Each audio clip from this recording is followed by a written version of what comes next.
to, close out games like today. You and Norm finished with the last 15 points for the team. Just exactly what you said, finish the game, no matter how we do it. It wasn't the prettiest, but just figure a way to get it done. Tough team, they play hard off of back-to-back, you know what I mean? So just find a way to win a game, and that's what we did. James, you guys have been up double digits in a lot of these games, especially in fourth quarters. Why has it been such a struggle to put teams away? We're figuring it out.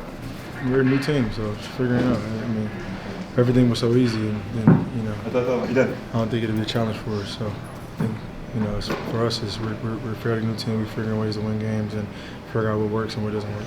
Just a couple of games of tie kind of comes to this post game, a little frustrated the way you guys closed out the game. I guess. Yeah, as a head coach, you would be. You know what I mean? Just missing free throws and missing coverages and things like that. So,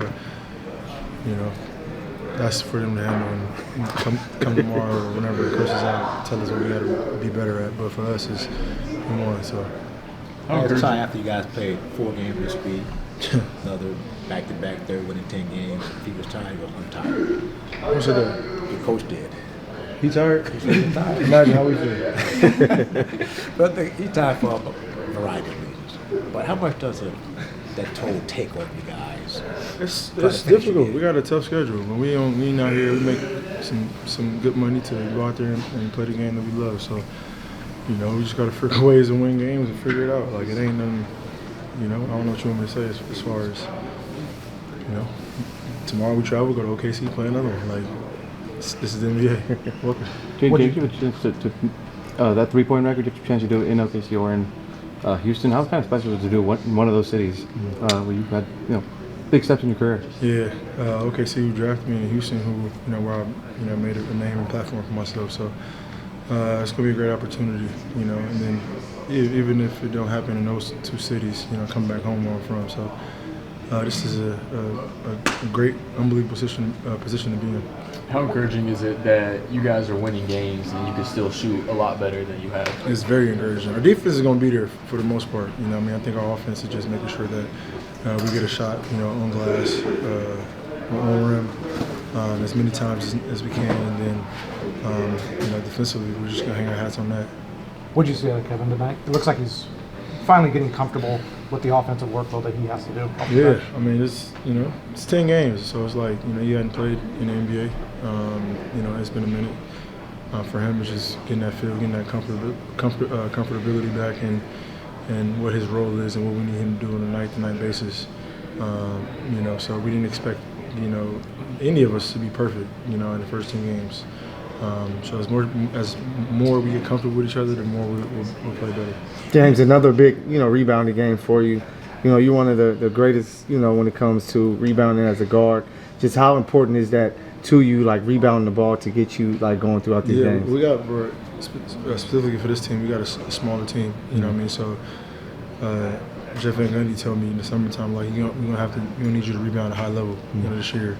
And when I get the ball, I can outlet or I can push it, and it just ignites our offense. So I just got to be more consistent with it. James, you're one of the best, creating shot off the pick and roll, and your floater and lob are damn near identical. Yep. Like, how do you activate your bigs and be able to help them to differentiate the difference between your lob and your floater? The work, like as soon as I got here last year, just the work we will have with the bigs and Zoo and other bigs that were here, and it's a process. Like, no disrespect, but Zoo isn't the most athletic, big, but I work with him, on a consistent basis to maximize and make him or help him play better. And then Kai, the same way he has all the athletic ability in the world. So just getting his feet right and understanding how to screen, when to screen, and things like that. So, like it's a process. Like, but if they get it down packed, you see similarities to, Gafford and Lively, in Dallas. That kind of has that. Obviously they have a really good, pick and roll player, but it's very important. That position right there and that ability can get you a lot of money in this league. When you look at Norm and Zoo, they've had to do a lot more playmaking this season. How have you seen them develop as a playmakers? You got no choice. Like it is what it is. You've seen them read the floor a little better though? Yeah, just because it's more reps, it's more opportunity. You know what I mean? Obviously Norm is already an elite scorer. But just, they're double teaming. He sees different looks, where and there's constant communication between myself and then the coaches as well, on things that's going to be open to help him out. And then Zoo just, you know, being patient, scoring the ball or making really good passes. So, you know, for all the guys, I think they're in positions where, you know, as a unit, we're asking them to do more. And result of that, we got good players that can do more and that can contribute to winning. So, we're only 10 games in, but I'm excited to see when we finally start hitting our offensive stride and how good we really can be. So Terrence Scott's finished this game tonight. Y'all have had the same starting lineup at all 10 of these games. How have you worked with him to keep him engaged, keep him encouraged, and how does he help you on both ends of the floor? He get an opportunity for a shot shooter every single time, and then just finding ways to get him easy points. You know what I mean? Because, you know, more times than not, he's going to have a weaker defender on him. So just finding ways to get him, you know, easy points. I mean, anybody in this league, especially a guy that doesn't have a lot of opportunities offensively, they get a couple easy points, feel good points, like they play better. So, you know, and that's part of my job is to make sure him and guys like DJ and Chris Dunn, along with Nico, other guys too, but just making sure they can get some easy ones because, you know, all in all, it's better for our team and, you know, it just makes the game easier for myself. Thank you. Thank you. Safe travels, bro. James, pregame on. Let's get ready for Hoop Jab.